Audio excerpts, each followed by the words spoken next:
Só que eu falo assim, na dúvida chama um mídia. Muitos profissionais que focaram muito em gestão de tráfego. É isso. Jamais nos últimos tempos. Só que começa a ficar saturado, porque você sempre vai só do número. Então, você tem que mostrar pro teu cliente que assim, tudo se constrói com teste. Perfeito. Até o namoro. Você começa o seu relacionamento de casamento começa com o namoro.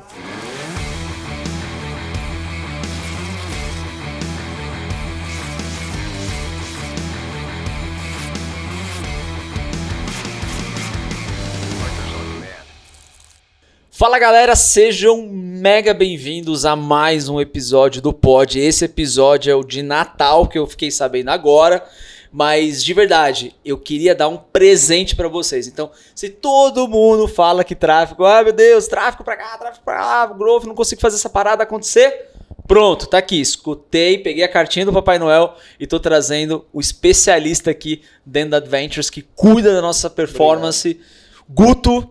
Meio que te apresentei, Guto, mas esquece esses 10 segundos, galera. Guto, se apresenta pra galera do Pod. Seja bem-vindo, irmão. Boa, valeu, Ti, valeu pelo convite. Bom, galera, sou o Guto Leon, eu sou diretor executivo, partner aqui também dentro da Adventures, né, um dos sócios. Sou responsável por toda a parte de mídia, toda a parte de Data Intelligence, né, o BI que a gente fala, toda a integração, esse ecossistema, desde campanhas de awareness, de topo de funil, meio de funil e até performance. Uau. Você falou assim, de uma maneira bem simples, Guto.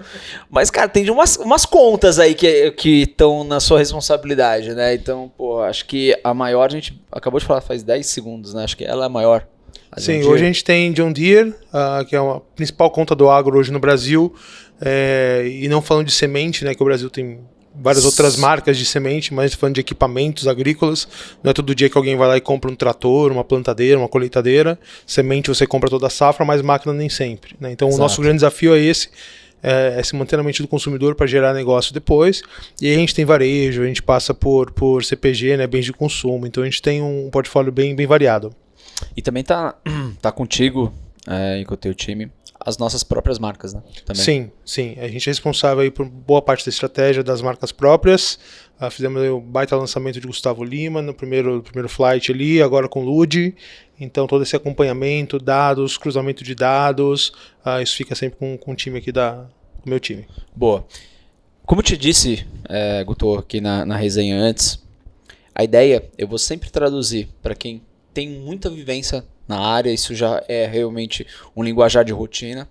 E para quem tá começando agora, de um jeito ou de outro também, quer entender um pouco mais profundo sobre esse nosso universo.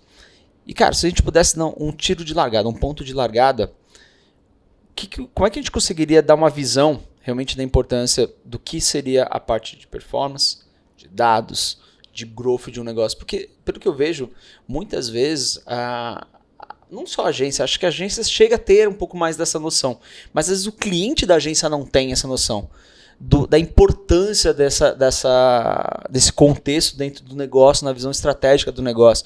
Cara, se você pudesse ajudar a gente a definir, e aí a gente larga desse ponto, cara. Tá.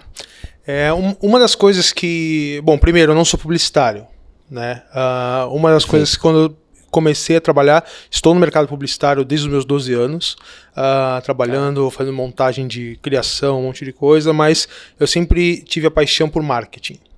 Por que marketing? Porque eu entendia que tem um ecossistema muito maior do que só fazer comunicação ou publicidade. Você precisa entender de logística, de preço, de uma porrada de coisa para você chegar lá e conseguir entregar para a pessoa certa, a mensagem certa no momento certo, né? Que é aquilo que a gente sempre aprende na comunicação. Então eu puxei, né, falei assim, cara, eu vou me formar nisso, eu quero entender esse ecossistema. Porém, dentro desse ecossistema, me aprofundei mais em publicidade, mais especificamente em mídia. Então, ali desde os meus 18, eu trabalho em mídia, época de mídia offline, quando surgiam as primeiras redes sociais e etc. E isso trouxe um pouco dessa vivência, ela me permite responder a tua pergunta de uma forma muito direta. Cara, o que a gente faz hoje é uma caixa de ferramentas, literalmente como um marido de aluguel, como um prestador de serviço. Por quê? Eu nunca sei qual é a real necessidade, até eu me deparar com um desafio. Perfeito. Então você pode falar assim, cara, a minha marca precisa vender mais. Quando você chegar lá, o cara não precisa vender mais. Ele precisa primeiro ser considerado dentro do pool. Então você fala assim, putz, então não é só venda. Ele precisa vender, beleza, eu vou ajudar ele a vender, mas eu preciso entender um pouco de consideração e falar para ele, cara, você precisa ter uma consideração de marca. Aí sim isso vai diminuir lá o seu custo por aquisição e vai vender mais. Então eu brinco que o mídia é um cara de uma caixinha de ferramentas. E que muitas vezes essa área de mídia de dados, as pessoas, as agências e alguns clientes entendem isso como o começo, fala de target, e o final, que fala de entrega de campanha e resultado e põe a campanha na rua. Só que eu falo assim, na dúvida chama o mídia. Eu sempre falo isso em todos os onboards, em todo lugar que eu vou. Por quê? Porque o mídia é um cara criativo, porque ele fala de canais. Perfeito. Então eu preciso entender de canais. Então eu preciso saber quem é a pessoa, canal e tudo mais. Então essa caixa de ferramentas, ela é muito versátil. E aí você tem dentro da mídia, eu preciso da performance. Então você é um cara que precisa muito mais gerenciar tráfego, o tráfego correto dentro do local certo para fechar o negócio. Não, eu preciso um pouco mais de awareness e consideração, mais topo de funil, que a gente fala. Ali você precisa ser um cara que entende um pouco mais do que está acontecendo na concorrência e ecossistema, não necessariamente do teu produto e target. Você precisa abrir um pouco mais o espectro de visão. Então, cada vez mais, a profissão, como eu falo, quando eu falo mídia, ela tem que ser mais ampla. Porque tem muitos profissionais que focaram muito em gestão de tráfego. É isso. Já mais nos últimos tempos. Só que começa a ficar saturado, porque você sempre vai só do número. E eu falo que onde você ganha ou dinheiro, ou você ganha projeção, ou você ganha know-how trabalhando, é no abstrato. Porque o concreto ali, o que é palpável, todo mundo tá igual.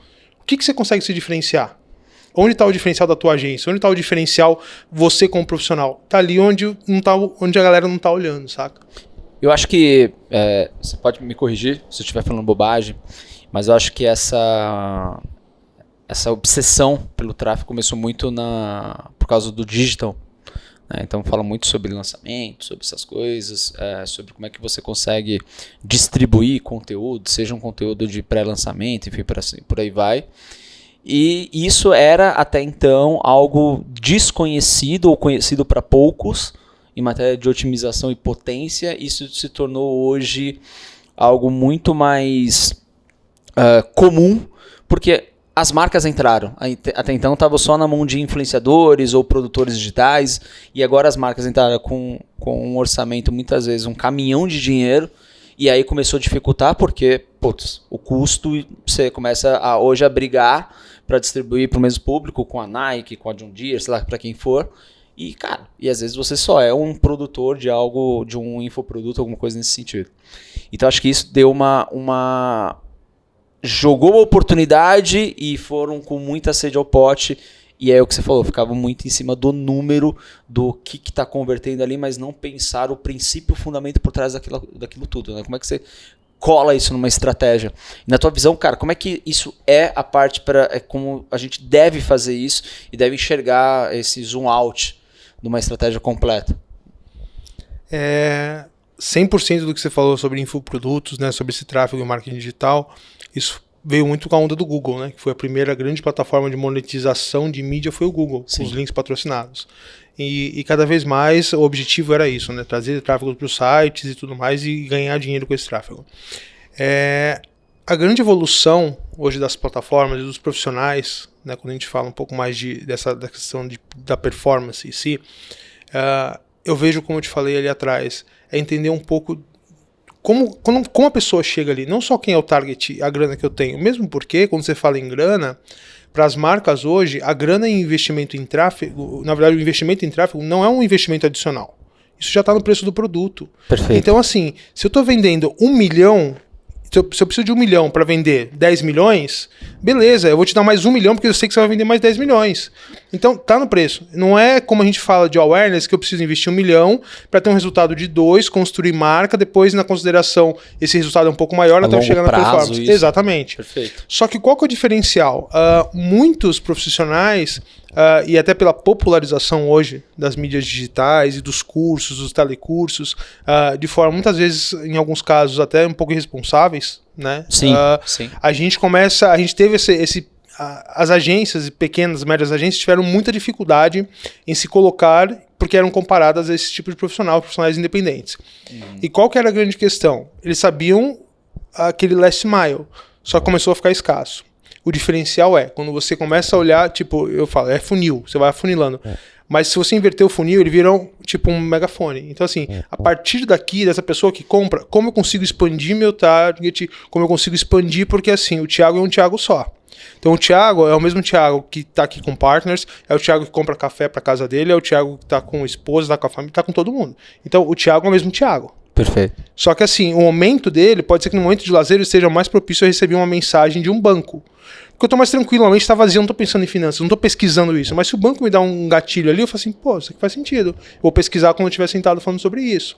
Então, você precisa identificar isso. Antigamente, a gente usava muitas ferramentas e muitos dados para ser, cara, cravar. Este é o momento da jornada que o cara está propício a falar sobre negócios, que é quando ele está trabalhando. Cara, às vezes não, porque tem tanta informação no dia a dia do trabalho que não é ali que ele vai receber uma informação de qualidade. Muitas vezes é lendo o artigo no final de semana. Então, a gente começou a utilizar os dados de uma outra forma. Quais são os white spaces que eu tenho para conseguir melhorar uma audiência para que isso gere um tráfego e gere um resultado de vendas melhor? Muitas vezes você vai pagar mais caro no CPM, mas você vai vender com um ticket médio melhor. Perfeito. E olhando ainda nessa mesma linha, Gotô, a gente entende que, de novo, a gente tem o privilégio, mas merecido, de trabalhar com contas que entendem dessa necessidade, entende o quanto que isso é importante, você alocar uma certa receita, um certo investimento pensando nisso, tanto de, você falou, tanto de awareness quanto seja de performance. Mas, de novo, parte do mercado de PME, essa grana que eles vão investir, e aí começa a gente estar naquela espiral, né?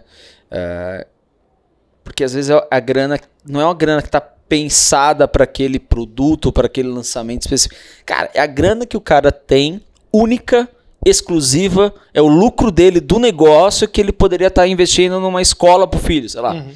Porque a maioria represa, a gente está olhando nosso ecossistema, provavelmente hoje nós estamos com 216, provavelmente quando a gente está gravando. Mas provavelmente quando esse episódio vai voar, deve estar em torno de umas 240 agências, provavelmente em cima disso. Que representa em torno de 1.000 e poucos, quase 2.000 negócios. E cara, é meio que universal a dor. O meu cliente não entende, ou ele entende e é extremamente imediatista. Cara, na tua visão, como que a gente pode tentar de um jeito ou de outro contornar ou atenuar ou dar um pouco mais de fôlego para esse processo com um pequeno empresário, alguma coisa nesse sentido? Tá. Hoje a gente está nessa situação, mas eu, há 10 anos atrás, eu tinha uma pequena agência. Legal. Eu era dono, eu era agência. Então, se tivesse o Partners na época, eu acho que não estaria aqui na Adventure, estaria com seria uma grande agência hoje, 10 anos depois. Amém. Mas tá bom. É tá isso. Não posso dizer isso. Cheguei numa grande agência hoje como sócio, né? Não a minha, mas uma grande agência. Uhum. Então, o que eu usava na época, eu acho que vale para todos os tamanhos, tá? Primeiro, é a regra que a gente tem dos test e learning. Então, você tem que mostrar para o teu cliente que, assim, tudo se constrói com teste. Perfeito. Até o namoro. Você começa o seu relacionamento de casamento, começa com o namoro. Então, assim, é importante, inclusive, para a marca, para o negócio, ter uma verba mínima, nem que seja, cara, um post do Facebook, por exemplo, vai ser diferenciado, ou criativo, ou formato de compra, porque a gente precisa testar isso. Então, assim, porque o concorrente está ali, talvez faça, ou sai dessa mesma plataforma, vou para uma plataforma diferente, porque testar a aquisição ali com a verba mínima que eu posso naquela plataforma. Então, eu acho que o primeiro ponto é o teste. Você tem que mostrar para o seu cliente que vale a pena testar e testar sob controle, que isso não vai despencar o resultado dele no final. Perfeito. Sem, lógico, ser prejuízo de começar a testar a rodo e sem... aleatório, é uma responsabilidade. Exato, porque aí aquele teste AB, vamos fazer teste AB nas peças? Não, aí todas as peças são teste AB de tudo, é de palavra, de cor, de CTA, de link. Quando você vai ver, você fez um salseiro e você não fez um teste AB. Você nem sabe mais qual que é o original. Exatamente. Então, eu acho que o primeiro ponto é esse. O segundo ponto que eu digo é assim, use a criatividade em mídia. O que é usar criatividade? Cara, às vezes você não consegue manter um always on que você aumente o potencial de vendas, mas você sabe que vai ter um período específico do ano, ou que é uma oportunidade, porque o teu produto é diferenciado, e você sabe que ali a concorrência não estará, e você faz um boom e teu produto tem mais destaque. Ou você vai junto com a concorrência no calendário, tudo bonitinho, sazonalidades, só que você faz algo diferente. Em vez de você testar sempre, você acumula uma grana todo mês e aí nesse momento especial você investe um pouco mais com algo diferenciado. Por que estamos falando isso? Mercado de banco. A gente acabou de fazer uma ativação de mercado pago. O mercado de banco é super concorrido. Se eu fosse falar que o Mercado Pago é um banco normalmente, seria mais um no meio da multidão.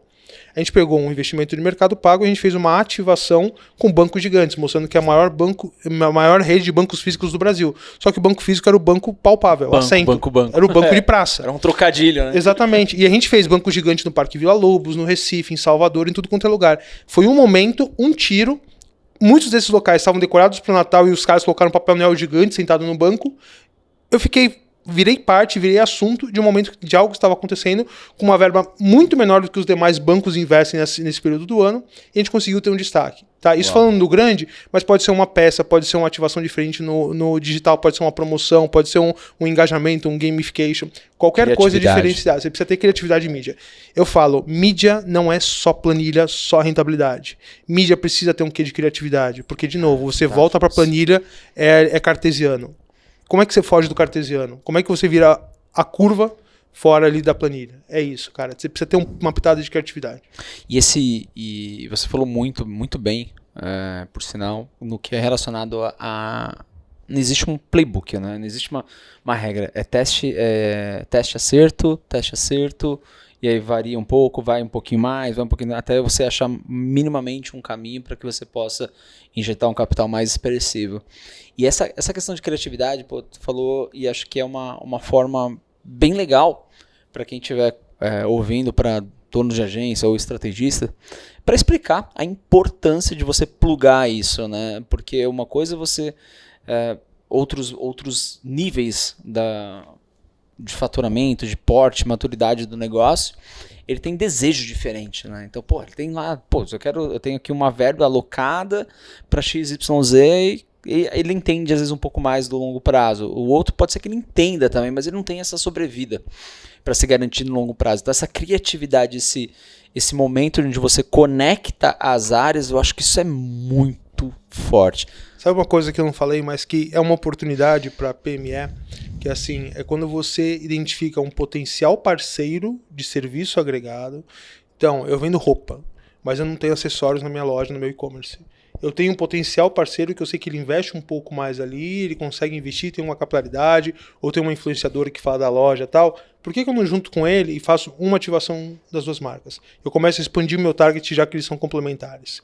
Muitas vezes não é mídia que pensa isso, mas por que não o profissional de mídia pensa nisso? Sim. Sabendo que o target é complementar e as marcas podem se falar e se conversar.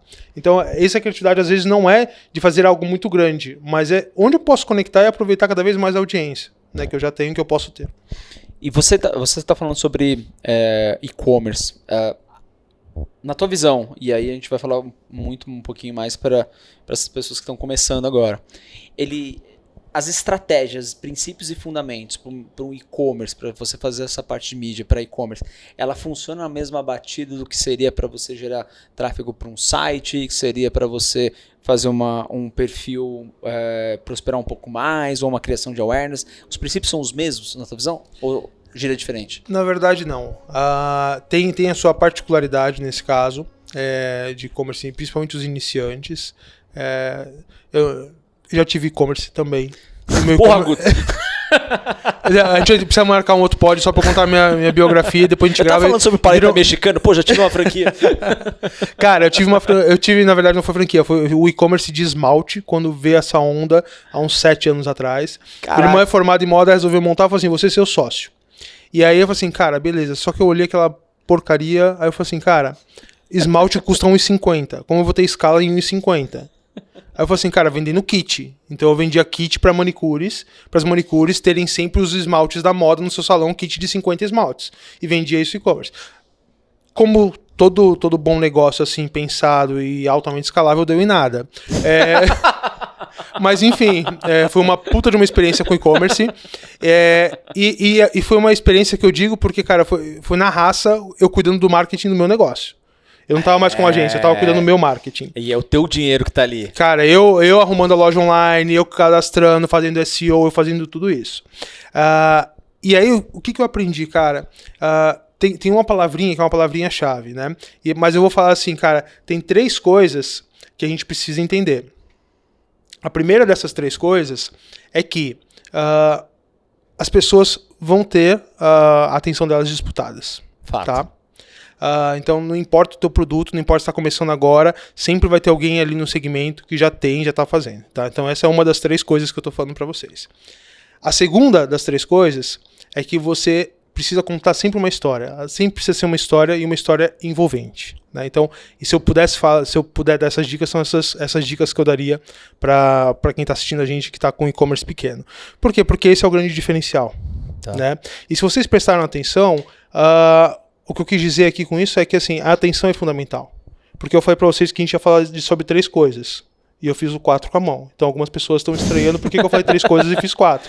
E eu falei 2 e falei, tipo, é isso. É isso. Então, a atenção precisa causar um estranhamento inicialmente. Então você precisa falar assim, cara, calma aí, o cara falou 3 e fez um 4 com a mão, o cara não sabe contar. Ou ele tá completamente maluco, ou o dedo né? tá com câimbra. Não é isso. Porque o que eu tô falando pra vocês é uma coisa, o que acontece aqui é outra, a atenção é disputada.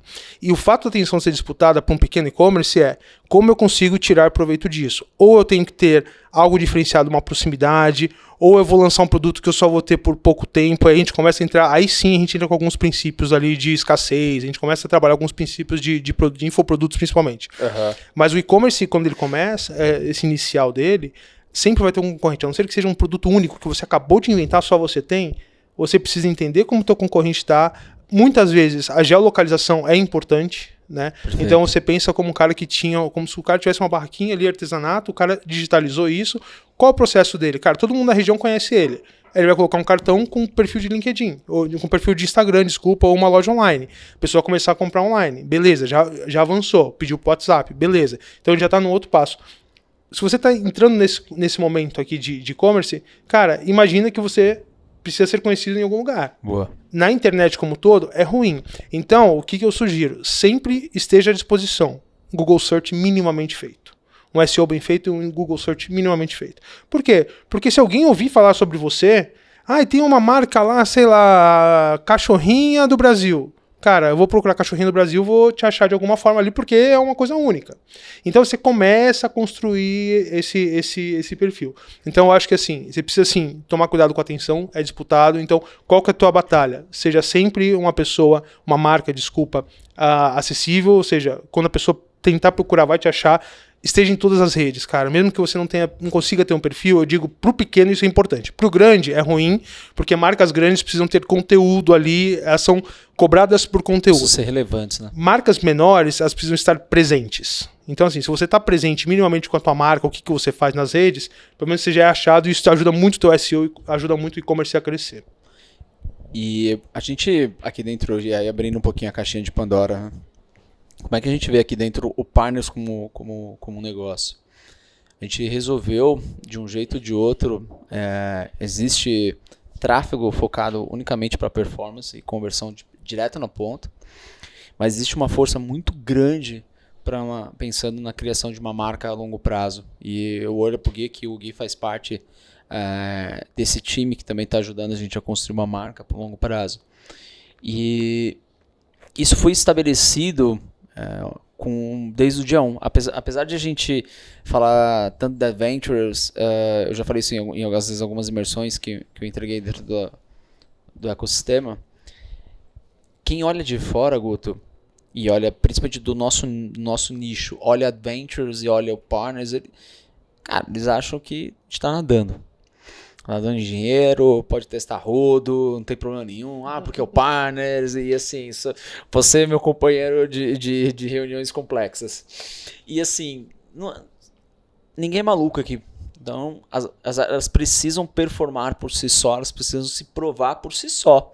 Elas estão dentro de um grande guarda-chuva, mas isso não isenta ela de qualquer coisa, se ela realmente não fizer sentido e não performar como deveria. E a gente pensou lá no início do Partners, a gente pensou como é que a gente pode fazer, porque a gente tinha uma ideia, efetivamente, sabia o que a gente queria fazer, mas não sabia como. Eu não tinha prova social, eu não tinha marca, eu não tinha canal, eu não tinha perfil, eu não tinha... não tinha nada, era assim, nada. Mas a gente poderia ter escolhido um caminho. E um caminho que seria o mais rápido. Por mais que a gente não tivesse nada, a gente está dentro de um guarda-chuva pelo qual o fundador, o Rafa, o Ricardo, que são pessoas que têm uma relevância muito grande no mercado. Cara, a gente poderia ter pego carona na autoridade deles por um bom período e depois tentar desplugar de alguma forma. A gente escolheu não correr esse caminho, até porque os dois não estão com objetivo para servir ao partners. Né? Sim, eles têm uma meta muito grande com Adventures e que bom que a gente também tá junto desse time pensando nisso. E a gente optou por vamos construir uma marca. E aí o Partners existe há 2 anos. E se eu te falasse aqui é uma fala, mas ao mesmo tempo é um testemunho do quão importante ter apostado, se eu pudesse voltar no tempo e agradecer a decisão do passado, e eu espero que a minha visão do futuro também volte e continue agradecendo, porque assim, fez total diferença pra gente, e está fazendo total diferença pra gente, seja para o valor agregado, seja para estratégias do futuro, e a gente dividiu a nossa energia aqui de uma maneira quase que igualitária. Tem muita gente que fala que em 2012 você tá maluco. Não, o nosso crescimento ele tem que ser sustentável, né? Não pode ser, o que você falou, não pode ser unicamente olhando a ponta do Excel. E eu acho que isso é importante. E a gente começou no mesmo ponto de largada que qualquer pequeno negócio começaria, sem nada, com um orçamento pequeno. Exatamente do jeito que a gente começou. Hoje a gente começou, já tem uma relevância muito grande e tem muito mais que poderia ser feito. Então, isso que você está trazendo, eu quero dar essa luz porque é muito relevante para qualquer negócio. E tempo, quando a gente fala de construção de marca, sim, demora anos, décadas. Mas não quer dizer que os primeiros resultados vão vir com esse tempo todo. Você já começa a ter pequenas colheitas ao longo desse processo. E, de novo, olhando para cá, eu estou agora trazendo uma luz. Eu falei aqui do Gil, eu tenho um orgulho gigante pelo time que eu tenho. Mas, cara, é muito difícil conseguir formar uma equipe. E, cara, você lidera quantas pessoas hoje atualmente do teu time estão? Hoje a gente está com 33 pessoas. Tá aí um grande desafio que eu escuto todo santo dia. Como achar, como contratar e como gerir essa galera toda? Porque uma coisa, de novo, é o Guto sentado pensando e executando sozinho por si só. Outra coisa é, cara, como é que eu monto um time que possa suportar marcas, não precisa ser do calibre da John Deere, mas que sejam marcas e seja o meu pool de clientes, 10, 15 clientes de diferentes segmentos. Normalmente, e um pouco desse teu testemunho, né, aproveitando esse clima natalino que a gente está, lembrando que a gente está aqui na semana do Natal. Aproveitando, você viu que ele quase chorou, né, gente? Mas dá orgulho. Eu que estou aqui há 1 ano e 8 meses, eu sinto esse mesmo orgulho caminhando aí nas trincheiras junto com o Ti. Mas o que eu falo é assim, empresa precisa ter alma. Negócio precisa ter alma. Por mais que a gente esteja numa startup, eu brinco que assim, tem alma. Então, assim, tem alma que o Rafa, o G e o Ricardo trouxeram como Inc., como um grupo Adventures. Cada negócio aqui dentro, cada operação criou a sua alma, criou o seu ecossistema, criou o seu ambiente de desenvolvimento. E por que isso é importante? Porque só assim você consegue atrair bons talentos, você consegue identificar potenciais talentos e treiná-los e desenvolvê-los. E você consegue, inclusive, ver aquele talento que, cara, não serve. Não porque ele não é bom, muitas vezes o cara é muito bom. O cara sempre trabalhou em grandes empresas e teve muito resultado. Mas ele não encaixou aqui e aqui ele não conseguiu dar o melhor dele. Né? Aprendi isso muito, né, com a minha falecida avó, que assim, não adianta você ter os melhores ingredientes. Se você coloca todos eles juntos no forno e cada um deles tem um tempo de cozimento, vai sair uma bosta. Então assim, você tem que saber qual o momento certo, qual o perfil certo. A minha trajetória na Adventures, e aí até um pouco para a galera saber, eu cheguei para cuidar de uma conta como diretor de conta, eu cuidava de uma grande conta multinacional de streaming. Falei assim, cara, não, vou entrar em burnout, é uma outra pegada, não quero tocar uma conta que eu consiga me dedicar mais. Né?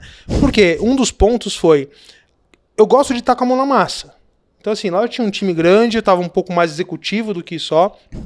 sonho meu, né? De vir pra cá, tocar uma conta e ficar bonitinho. Cara, com 1 mês e meio assumi a diretoria geral de mídia aqui, dentro do Adventures. Com 3 meses virei sócio, partner, aqui dentro. Bom. Já como diretor executivo. E aí, cara, o negócio foi assim, putz, porque eu saí de lá, tô aqui de novo fazendo a mesma coisa. Só que aí foi diferente, porque, cara, a autonomia e você pensar em construir um time que eu tinha na época 8 pessoas, era uma área, juntamos 2 áreas e potencializamos tudo isso, você fala, cara, é um baita de um desafio. E isso era um bloqueio meu como profissional, como gestor, de, cara, como eu consigo manter uma qualidade, ou minimamente uma qualidade, sem estar na operação no dia a dia, colocando a mão na massa. É isso, gente, é você tendo essa alma, você tendo como tocar. E tem uma coisa que, assim, a gente precisa tomar cuidado. Empresa não é família. Empresa é time. Família, você se envolve tanto que qualquer coisa pode virar um milindre. Time não. Time, quando um tá mal, o outro vai lá e se esforça um pouquinho mais para suprir ele até que ele seja bom. Família, todo mundo se abraça e às vezes até afunda junto. Então, eu falo, a gente tem que só tomar cuidado. Existe uma alma, existe uma estrutura, mas é um time. O time tem que jogar junto. São peças que se autorregulam ali para suportar e a máquina continuar girando. Então, eu acho que essa é a grande questão. Você ter essa alma, você não ter medo de delegar. Só que quando você delegar, deixar princípios claros. Tá? Isso é outro aprendizado. Você precisa deixar princípios claros para o teu time. Porque você imagina que eu toco 2 áreas importantes. Uma é que pega todos os dados, insights, transforma isso realmente em insights, em... Cara, como eu consigo colocar isso para a prática? E eu tenho um time que coloca tudo isso em prática e opera e otimiza. Então, cara, eu brinco ali que é a engrenagenzinha, é quase um coração, que vai pulsando, vai bombeando, pressão alta, pressão baixa. É a gente que regula muito isso. Né? A gente não tem o sentimento, que é a questão ali da criação, mas eu tenho essa questão de dar o pulso ali de como estão funcionando as coisas. Então, o time é importante a gente saber delegar, e não importa se são 3 pessoas ou se são 30 pessoas. Você precisa saber delegar, porque muitas vezes você tem 3 pessoas que, se você ficar no subgerenciamento, no microgerenciamento, elas não vão potencializar e você nunca vai sair disso. Você vai ficar 10 anos gerenciando 3 pessoas abaixo de você. Então, se você dá liberdade para elas crescerem, você tem foco para crescer o teu negócio, para expandir, ao mesmo tempo elas têm espaço para crescer, elas vão querer crescer. Isso eu digo porque eu conheço o teu time, eu sei quantas pessoas do teu time, você deu espaço e hoje a galera voa, você tem que... A gente brinca de pipa, né? Vem pra cá, às vezes você recolhe a linha, às vezes você solta, o nosso trabalho tem que ser esse. Quando a gente vira diretor, é isso. Você tem que ter esse trabalho, gestor, você tem que ter esse trabalho. E olhando pro teu time, cara, que tipo de indicador você monitora? Que tipo de OKR você... OKRs, obviamente, eu vou fugir deles porque eles envolvem muito a estratégia da Adventures e, pô, isso não, é muito particular. Mas que tipo de indicador você acha que é importante você ter para gerir um time desse? Tá, eu acho que a primeira questão é a fome de conhecimento e de sempre querer trazer algo novo. Tá. Eu já tive 2 casos no time aqui de Adventures, que assim, uma pessoa que tinha fome de trazer coisas novas, de ir atrás de coisas novas, só que assim, não entregava muito bem o dela, mas tinha fome de conhecer coisas novas. Aí eu falei assim, cara, usa esse teu ímpeto pro que a gente faz. Né? Canaliza isso pro que a gente faz.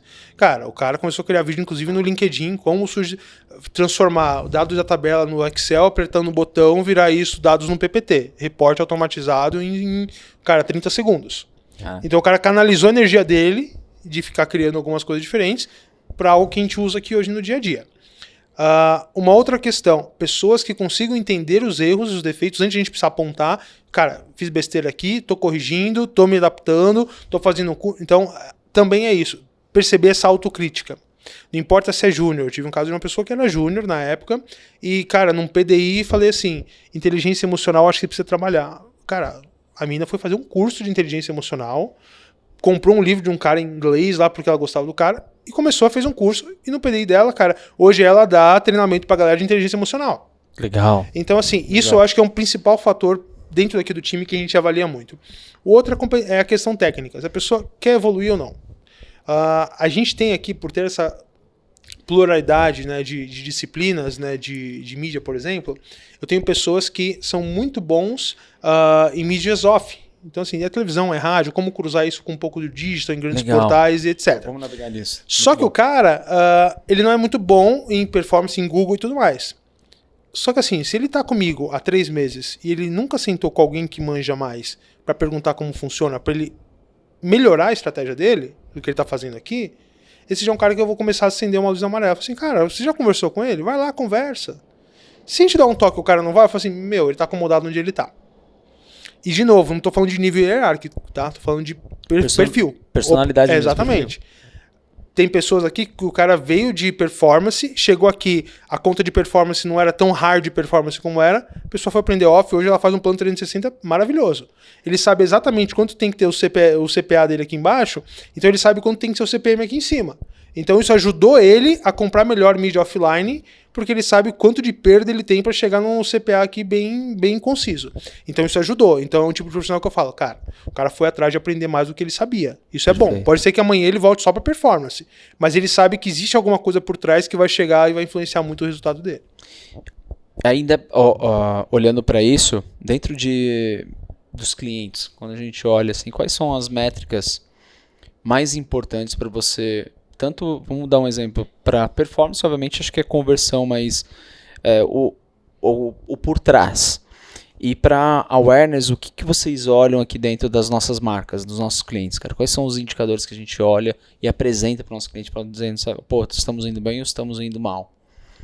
Tá, cara, primeira coisa, eu acho que quando a gente fala desses indicadores, a gente tem que sempre basear todos eles por qual que é o negócio, qual que é o desafio de negócio. Perfeito. Por mais que a comunicação seja ali, eu tenha alguns indicadores e resultados de comunicação. Exemplo prático. Temos alguns clientes que, no final das contas, o que ele precisava? Visita qualificada no site e clique no lead. Perfeito. Só que era performance? Não, porque ele tocava performance internamente. Só que as minhas campanhas, eu tinha como KPI levar sessões qualificadas para ele. Eu não tinha lead, mas tinha sessões qualificadas. E o meu escopo era awareness. Então você imagina onde eu estava. Então, cara, qual que é o KPI que normalmente você fala para awareness? Impressão, alcance. Aí eu falo assim, gente, isso é KPI de veículo de mídia. Não é KPI de campanha. Qual que é o meu KPI de campanha? Abre essa porcaria do GA, você vai setar lá todas as métricas que a gente precisa. Qual que é a qualificação? É o cara que gasta tanto tempo na página do site, é o cara que vê 3 páginas dentro do meu site. A gente criou um pool de métricas e falou assim, isso é o meu KPI para esse cliente. Perfeito. Esse é meu KPI de awareness. Cara, mas cara, não importa. Tudo que eu fizer aqui, eu tenho que melhorar esses KPIs. Por quê? É uma campanha de awareness que, se eu não entregar sessões qualificadas, não importa se eu atingir 1 bilhão de impressões. O cara fala assim, tá, o que eu faço com esse 1 bilhão de impressões? Todo mundo viu, mas isso não me gerou nada. Não paguei nenhum boleto com isso. Ano que vem, diminui a verba ou corta a conta. Então, assim, esse que é o importante das métricas. Qual que é o objetivo final do negócio do cara? Porque muitas vezes, e aí, tipo, clientes não nos ouçam, muitas vezes o cliente não sabe passar o KPI. O briefing do cliente é, preciso vender mais. Tá, ou então, preciso ser conhecido. No final, o cara precisa vender mais. Preciso vender mais. Cara, o cara já vende bem, ele já é número 2 em venda, só que ninguém sabe procurar a marca dele. Então, ele precisa um pouco de awareness também. Então, a gente, como especialistas, né, nós trabalhamos com comunicação, como especialistas, a gente tem que, cara, entender o que você ouvir e ler o que você precisa. Perfeito. Tá? Então, a gente precisa desenvolver muito isso. Então, eu acho que, assim, de awareness seria muito isso, cara. Se a gente for uma regrinha básica. Quando o cara fala, eu quero awareness, os seus KPIs normalmente vão ser de consideração. Sim. Quando ele fala, preciso de consideração de marca, normalmente os seus KPIs vão ser de performance quase. É sempre um layer abaixo, porque ele nunca faz aquilo para ficar ali. Ele sempre quer dar o próximo passo. Que é o algo a mais. Né? Exatamente. Então, a regrinha que a gente tem com o time é assim, cara, o cara te pediu awareness, beleza, a gente vai fazer Globo, exemplo, que é o sonho de todo publicitário quando entra ali, quero fazer Globo, uma campanha na Globo no Jornal Nacional.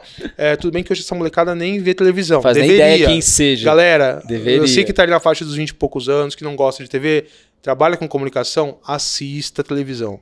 É importante. Porque o seu cliente assiste, o seu cliente muitas vezes vai precisar daquilo, e você fala, hoje eu cuido de pequenas marcas. Boa parte do meu time veio de agência pequena. Eu tenho poucas pessoas que vieram de agências grandes. E os caras nunca tinham feito nada de offline nesse sentido. Quando você se depara com isso, mas que horas que passa o programa? Como chama? Então, assim, assistam televisão, vale a pena. Ouçam rádio de vez em quando.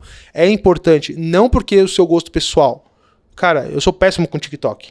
Sou péssimo com Quai. Eu tenho porque são redes que eu anuncio e uma delas é cliente nosso. Quai é cliente nosso. Então, assim, é importante a gente saber o que está acontecendo. Fechamos parênteses, mas é importante isso. Eu acho que você entender esses KPIs de negócio, esses KPIs que você precisa descer, você precisa estar com a mídia, você precisa estar no dia a dia, você precisa entender cada vez mais e sempre entendendo o layer abaixo, tá, gente? Porque eu acho que isso já te dá um pouco de luz. Cara, você falou e facilmente é percebido e vale a pena pôr luz. sobre a importância de você alinhar o objetivo, que acho que esse é o ponto de partida de tudo. E, pô, pra quem às vezes espera, peraí, deixa eu puxar quais são as métricas que deve ser. Puta, CAC, ROAS, o caceta 4, puta, número de impressões, engajamento, compartilhamento, legal.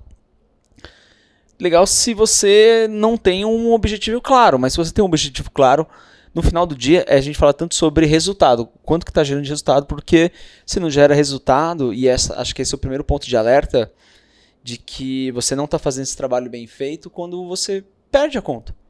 Você perdeu a conta porque nitidamente a primeira camada é o quê? Ele não viu o resultado naquilo, não viu sentido, não trouxe receita pro cara, ele vai tentar investir o dinheiro dele em outra coisa. Nem que seja em si mesmo e você perde essa conta. Então, assim, eu acho que não é só por ansiedade também. A gente tem uma mania como donos de agência de colocar tudo na conta do cliente. Tipo, o cliente não sabe isso, o cliente não sabe fazer aquilo, ele tá ansioso e tal. Cara, mas tem muito serviço ruim. Essa é a real. Pra mim, eu vejo muito serviço ruim, muita coisa mal feita, mal pensada, estratégias ruins, briefings ruins.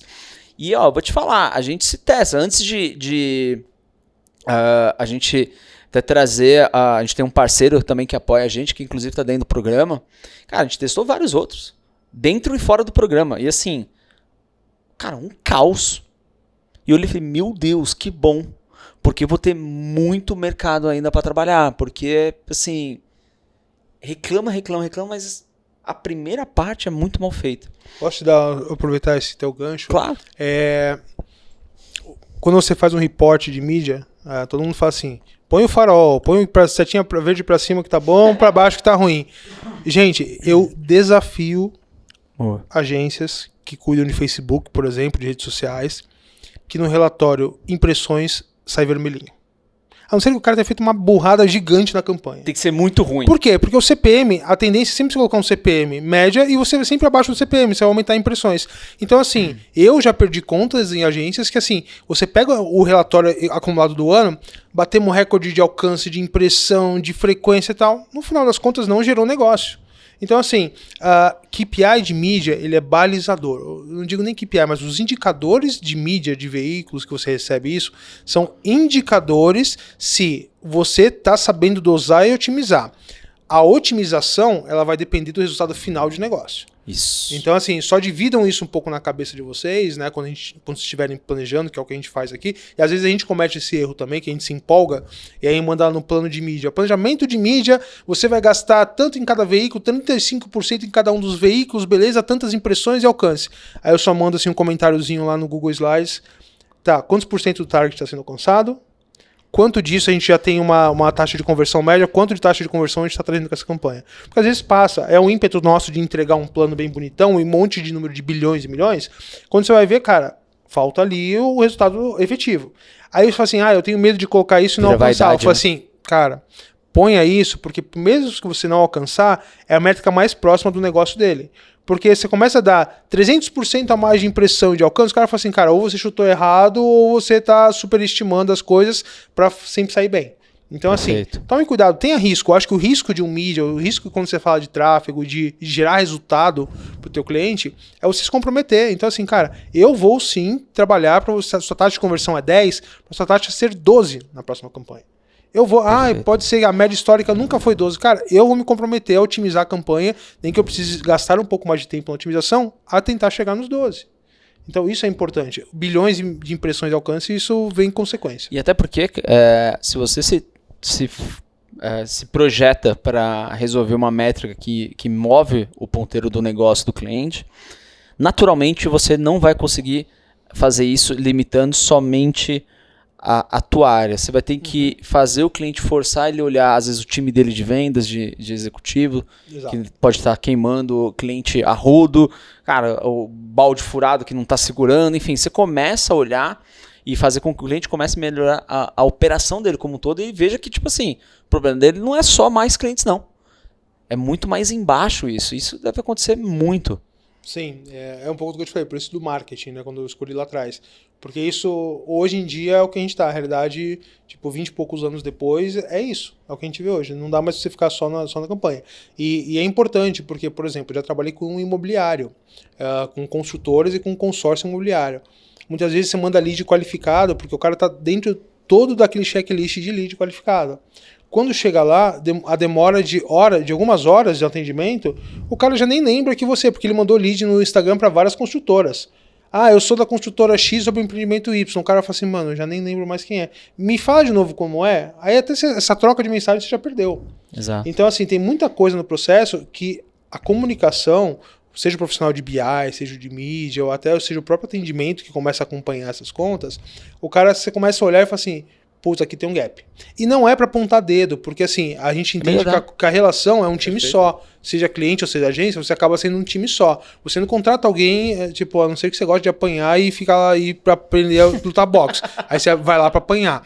Mas assim, cara, normalmente é pro cara trabalhar junto com você e vocês construírem juntos. Então é importante isso. É importante você não ter medo de, cara, ó, vamos tentar ajustar isso? Vamos fazer um teste? Ó, põe um consultor dedicado aqui pra quando eu mandar o lead, o cara, no máximo 5 minutos, ele conseguir mandar um oi, pelo menos, pra ele ali, já que é uma campanha de mensageria que vai pro Messenger ou vai pro WhatsApp. Então começa a fazer testes e seja parceiro, né, do teu cliente ali, e até você, quando estiver fazendo uma campanha da tua própria empresa, da tua própria agência e tal, faz esses testes, porque às vezes você vai achando ali uns gargalos que você nem imaginava, e isso pode diminuir drasticamente o teu custo de aquisição, por exemplo. Guto, eu vou resgatar uma janela aí que você abriu, que eu acho ela super importante, sobre mídias off. E o quanto que isso está descredenciado, eu acho que é o termo errado, mas assim, cara, como é que isso tá? Não tá na maioria dos planejamentos das agências, tá sempre o universo digital. Tu acha que realmente o mercado de mídia off, ele tá realmente gerando zero de resultados, que não vale a pena você ter nem no mínimo de qualquer tipo de planejamento estratégico?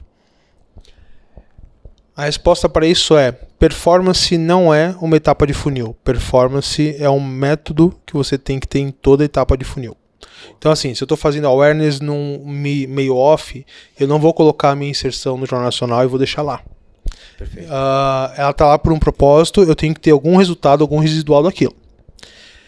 O off sim vai estar presente e precisa estar cada vez mais presente. O que acontece, a gente está numa cultura, a cultura brasileira ela é uma cultura que começou muito com o off virou assim a soberba da mídia e era muito caro você fazer off. O off mais barato era rádio, jornal e revista no máximo. A revista ainda era mais caro, mas era jornal e rádio. Tanto que tinha balcão de classificado em tudo quanto é lugar. Então, assim, você conseguia, era o que tinha para você ser rápido e ser mais popular, né? Popular no sentido de ser com mais abrangência de mais pessoas. Com o advento do digital, você começa a trazer isso para o digital, o que acontece? O custo é mais barato para chegar em mais pessoas. Então, naturalmente, o digital cresceu. Porém, o Brasil, se você for olhar, por várias questões de infraestruturas históricas no país, o digital ele é precário. Ele ainda é precário. Só você pegar uma estrada daqui de São Paulo, que é um lugar bom, para Minas Gerais, vários trechos ali na Fernão Dias, você já não pega o celular. Você já fica na mão. Então, o teu Waze já é pelo GPS, não é mais atualização de tempo em tempo. Então, entre o Waze e um GPS, já os dois funcionam da mesma forma. Então, a gente tem que tomar cuidado com isso, porque a maior parte dos negócios estão em bolhas, em grandes centros, que tem uma infraestrutura, no máximo, mediana. Mas não é precária. A gente tem que falar que penetração, na verdade, a penetração e afinidade combinadas no Brasil ainda é TV e rádio. Sim. Ainda é TV e rádio. Sim. O digital, ele aparece muito mais nos grandes centros, que aí você pega TV e digital. Rádio menos, porque você tem o Spotify, porque você precisa de infraestrutura de banda para você conseguir ouvir. Sim. Então, sim, ele é muito presente. Quando a gente fala de compra de mídia, ele ainda é caro. Então, por mais que grandes televisões, Rede Globo, SBT e tal, tenham flexibilizado o modelo de compra para impacto. Então, hoje, não é uma verba muito curta, mas com 50 mil reais você consegue comprar tantos impactos de televisão na TV Globo, na TV aberta. Você domina o horário? Não. É o horário aleatório, mas eles garantem que eles vão impactar as pessoas que você precisa impactar. Com custo menor, só que você não tem domínio da tua mídia. É uma mídia que você vai impactar lá e pronto. O digital você já tem esse domínio. Um outro ponto da importância do offline é que, por exemplo, o OH, ele era, há um tempo atrás, só 6, 7% da fatia de e-mails que eram consumidos. Agora, no último levantamento, ele já é 10,7% dos e-mails comprados pelas marcas. Lógico, a gente está falando das principais marcas, sim, mas já existem hoje plataformas onde você pode comprar um relógio digital em algum lugar porque ele está ocioso. Então você consegue entrar lá, comprar digitalmente, tem o arquivo, você sobe o arquivo, você consegue comprar uma rede de mídia de elevadores pontuais em algum lugar via essa plataforma. Por quê? Porque eles disponibilizam o inventário. Então, com a digitalização de alguns inventários desse meio offline, você já consegue comprar ele online como se estivesse comprando no Facebook, você consegue complementar. O que acontece é que as pessoas entram em estigma, tipo, eu preciso mandar e é tudo muito caro. Não, para você ter uma ideia, e aí valor de tabela, se você pegar no próprio site da TV Globo, você consegue patrocinar programa como Mais Você, ou É de Casa, essas coisas, regionalmente por R$40 mil. Todo final de semana você está lá como patrocinador do programa. Então, dependendo da tua marca, faz muito sentido, porque você alcança milhares de pessoas. Total. Eu sou regional, eu sou daquela cidade, ou daquele sinal da antena, e funciona, entendeu? Então, as pessoas às vezes têm um pouco de preconceito, e aquilo que eu falei lá atrás, não estão acostumados a consumir conteúdo. Porque muitas vezes você consome o conteúdo e fala, cara, aqui tem uma oportunidade. E se você olhar, a verba das grandes empresas, ela está dividida, lógico, muito no digital, a maior parte é digital forte dessas empresas, mas elas precisam do offline para ter sustentação. Eu falo isso porque, por exemplo, você olha uma Amazon, quando lança qualquer título no Prime Video, você olha lá e fala assim, cara, tem OH nas cidades, tem um monte de coisa que ela faz televisão, faz tudo isso? Faz. Por quê? Ali a galera converte? Não. Mas eu criei um residual de marca que o cara já tem aquilo lá, vou entrar no Prime Video para assistir essa série, vai lá e dá o ok. É isso que eles querem, que você tenha audiência dentro da série. Você estava falando, e aí me veio aqui na cabeça, né? E inclusive você começou falando sobre criatividade. Alguns meses atrás rolou o evento anual da Hotmart, o Fire. Né? Eles convidaram, eu fui lá conhecer. Eu nunca tinha ido e tal. E o Fire, basicamente, é o evento da Hotmart, e ele é totalmente focado para o mundo do digital, né? Principalmente na compra e venda de infoprodutos, infoprodutores e tudo mais. Passam por lá cerca de 5.500 pessoas, grandes players do mercado, palestra do Thiago Nigro, até o Thiago Leifert foi lá, GK, todo mundo, beleza. Mas olha que interessante, o que a maioria faz, né? Põe stand, ou efetivamente coloca uma verba lá no Insta ou no Facebook para geolocalização, para aquele centro lá onde vai ser o centro de convenções, e impulsiona aquela parada toda. Então, assim, você que está no Fire, você que está no Fire, você que não sei o quê, e aí você vai abrindo, dá até raiva você abrir o seu Instagram naquela jossa daquele lugar, porque, assim, você é impactado de uma maneira insuportável, ser interrompido mesmo. Mas no final do dia, deste evento aqui do Fire, todo mundo só falava no que o Paulo Cuenca, que é um produtor também, cara, muito bom, muito monstro, menino com uma criatividade imensa. E, cara, todo mundo só falava dele, do que ele fez. E o que ele fez não foi nenhum anúncio digital, cara. Sabe o que ele fez? Ele pegou no dia exatamente, olhou a maioria da concentração dos voos que chegariam em Confins e, cara, inundou o aeroporto de mídia off dele. Me siga nas redes sociais, Paulo Cuenca. Então, tipo assim, normalmente você tá no aeroporto, você vê, claro, TIM, sei lá, qualquer outra marca, você só vê a Paulo Cuenca. Num mercado onde só se fala de dígito, o cara que conseguiu roubar a cena usou uma mídia off. Sobre criatividade, e acho que isso me veio na hora. Falei, cara, é sobre você entender exatamente o princípio e fundamento da atenção. Qual que é o meu white space? Eu acho que é sempre assim, nem sempre você vai achar fácil. Mas é importante você saber que você tem ali um momento, em alguma oportunidade você precisa saber aproveitar, né? E aí se você for olhar, você falou do Thiago Nigro, ele sempre ensina a fazer aquele metodologia ARCA dele e tal, aquele dinheiro de oportunidade. Cara, em marketing é a mesma coisa, preciso ter uma verba reservada, a gente aprendeu, cara, pra mim o case do Ricardinho é quando no Lollapalooza o show foi cancelado, ele falou assim, cara, a Ambev vai bancar um show aqui pra todo mundo que perdeu o ingresso e eu vou fazer o banco da minha verba de contingência, e fez isso. Então assim, cara, são verbas de oportunidade que você precisa ter pra fazer, ou pra trazer a galera que ia pra um show e não conseguiu ir pro show, ou pra você pegar e falar assim, cara, é aqui que eu vou ser percebido porque não tem ninguém do meu lado. Gigante, gigante. Guto, a gente tá caminhando pro final, amigo, e eu queria te fazer eu gosto de falar... igual o Jô, né? Também gostei. Cara, não queria te deixar sair daqui sem te fazer 2 perguntas.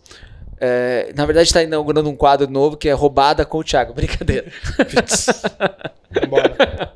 Não, brincadeira. Cara, acho que uma é assim, qual que, na tua visão, é o principal erro desse nosso mercado? Assim, que é o erro que o dono da agência ou o gestor de mídia, cara, não pode cometer. Na tua visão, o mais importante para que se não faça.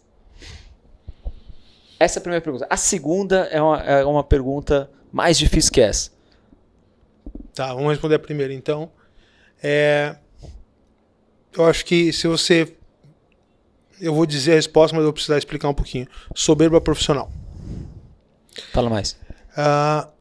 Muitas vezes a gente fala assim, cara, eu sei fazer. E o eu sei fazer, ele soa como soberba, por quê? Porque às vezes isso significa que você não está ouvindo exatamente. Porque você pode saber fazer, mas nem sempre o que você sabe fazer é o que é necessário. Então, isso eu aprendi também com alguns tapinhas na cabeça, mas assim, cuidado com a soberba profissional, tipo, eu sou o cara, isso é muito bom para você vender infoproduto, tá? Mas às vezes isso não é bom quando o teu cliente fala assim, cara, eu preciso de você. Você tem que falar assim, cara, isso daqui a gente precisa trabalhar junto. Isso daqui o time vai entender e a gente vai trabalhar uma solução para você. Você fala assim, já fiz, eu sei, é foda, vamos resolver esse negócio. Isso é bom para você ter a primeira impressão. Só que tem um probleminha que acontece nisso, que os seus planos começam a ser todos iguais. Perfeito. Então assim, plano de mídia, quando você começa a trabalhar um atrás do outro, por exemplo, eles acabam ser os mesmos veículos, você começa a ver aquela repetição do porquê Facebook, porquê TikTok, porque quando você vê, tá falando de TikTok para todo mundo, e não necessariamente ele precisa de TikTok, mas você sabe que no TikTok você sabe fazer, mas seu cliente está ali, o cliente da marca do teu cliente está ali, então assim, toma cuidado com, e assim, autorreflexão, soberba profissional.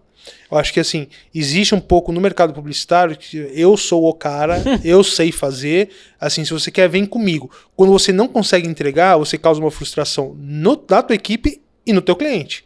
E essa frustração pode ser um cancelamento de contrato imediato ou uma não renovação de contrato. Eu escuto isso no Partners, que eles dizem assim, eu tenho 20 anos de agência. Minha agência tem 20 anos de existência. Eu tenho 15 anos de conhecimento de tal coisa.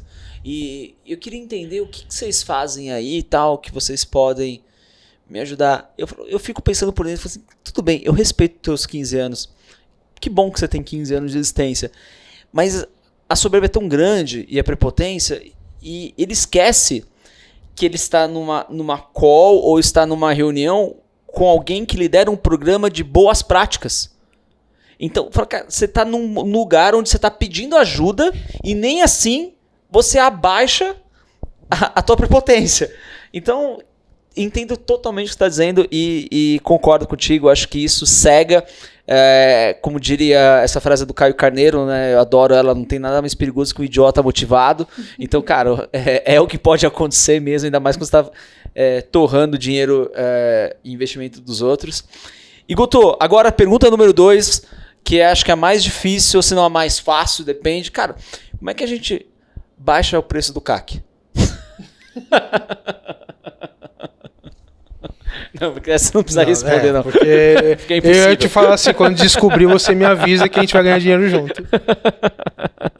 Galera, mais uma vez, obrigado para todo mundo que ficou aqui. Guto, cara, obrigado. Porta do Partners está sempre aberta para ti. Obrigado. Parabéns pelo que você está fazendo. A John Deere não para de receber prêmios. A Adventures por si só não para de receber prêmios. A gente continua. Eu sei de outros projetos que você está liderando aqui dentro, de oportunidades. Então, gente, se você olha aqui e acha que só existe um mundo do tráfego, que é subir e descer campanha de anúncio, cara, você está muito errado. O Guto e o time dele é a prova disso, quanto que você consegue gerar de negócio, tanto em negócios internos ou negócios para os seus clientes através dessa ferramenta, de várias outras ferramentas que a gente começou aqui a falar. Então, acho que cabe analisar um pouquinho mais de paciência, como ele disse. Cara, não esquece, não deixa um tiro que deu certo ele subir a cabeça e você achar que você é o melhor atirador do mundo. Então, fica ligado, acho que tem muito insight aqui e a gente se vê no próximo pod. Boa, Gui. Valeu. Valeu, gente. Boa. Valeu. Fui.